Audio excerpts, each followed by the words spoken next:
Monsieur le ministre de l'Intérieur. Je vous en prie, madame la députée. Merci Madame la Présidente. Monsieur le ministre, dans son discours de politique générale, le Premier ministre a rappelé une réalité bien difficile mais sans appel.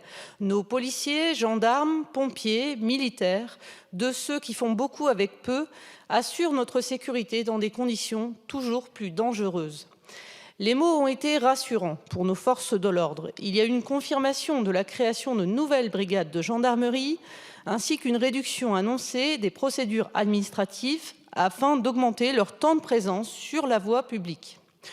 De fait, pour rappel, le 2 octobre 2023, c'est une carte intégrant 238 nouvelles brigades qui avait été dévoilée par le président de la République. Certaines de ces brigades sont prévues pour être mobiles et destinées à prolonger l'action des gendarmes là où il n'y a pas de brigade fixe. Dans mon département, comme dans d'autres, la brigade annoncée va permettre un renforcement attendu contre une délinquance pour partie exogène. Elle doit permettre aux militaires de recevoir des plaintes, faire du renseignement au plus près de nos concitoyens. Or, la question sous-jacente dans un contexte, on le sait, de restrictions budgétaires inédits, est de savoir si ces brigades seront bien pourvues à hauteur des effectifs nouveaux annoncés. Les contraintes budgétaires que nous connaissons font de fait craindre sur le terrain une réduction à minima des effectifs déployés pour ces brigades ou un redéploiement in fine des forces déjà présentes sur les territoires. Pouvez-vous, dès lors, Monsieur le Ministre, préciser quelque peu avec quels effectifs se déploieront ces brigades annoncées et très attendues par nos forces de l'ordre comme par nos concitoyens? Je vous remercie. Merci, madame la députée. La parole est à monsieur le ministre délégué chargé de la sécurité du quotidien. Madame la Présidente, Mesdames, Messieurs les députés, Madame la députée Géraldine Bannier, convient tout d'abord de préciser qu'au 31 décembre 2024, les 80 premières brigades de gendarmerie annoncées auront été créées dans 64 départements de métropole et 8 départements ou collectivités d'outre-mer. Ces brigades portent le renforcement effectivement attendu de la présence de la gendarmerie et de l'offre de sécurité au plus près de la population grâce à un maillage territorial fin.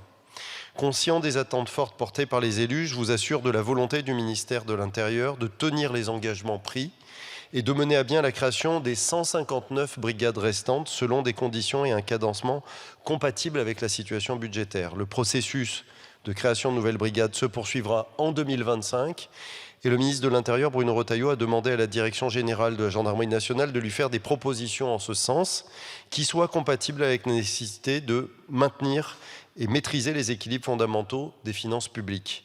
Ces propositions ne pourront être finalisées qu'une fois le budget 2025 définitivement adopté. Une vigilance particulière est notamment portée sur les 27 départements, dont la Mayenne, qui n'ont pas bénéficié de la création d'une brigade en 2024, ainsi qu'aux projets pour lesquels les collectivités ont pris des engagements au plan immobilier notamment. Et pour aller plus loin sur les effectifs, évidemment, la création de chaque brigade de gendarmerie va être envisagée avec l'effectif nécessaire compte tenu de la configuration de chaque territoire, une analyse qui est portée par les commandants de groupement et rapportée auprès de la DGGN. Ce sujet est donc suivi avec la plus grande attention. Il est capital pour un territoire et pour notre sécurité. Je vous remercie. Merci, monsieur le ministre. Madame la députée. Oui, Monsieur le Ministre, je voulais vous remercier pour votre vigilance, votre attention sur le sujet. Je vais relayer également, puisque j'ai parlé des pompiers en début d'intervention, on voit en ce moment les sapeurs-pompiers avec les seins de barbe et les sapeurs-pompiers attendent avec impatience évidemment le décret sur la bonification des trimestres. Et je voudrais dire que dans mon territoire, où souvent ils ont des carrières complètes, ils s'inquiètent aussi d'une disparité de traitement entre ceux qui ont une carrière incomplète et ceux qui ont une carrière complète. J'en profite pour passer ce message. Merci, madame la députée.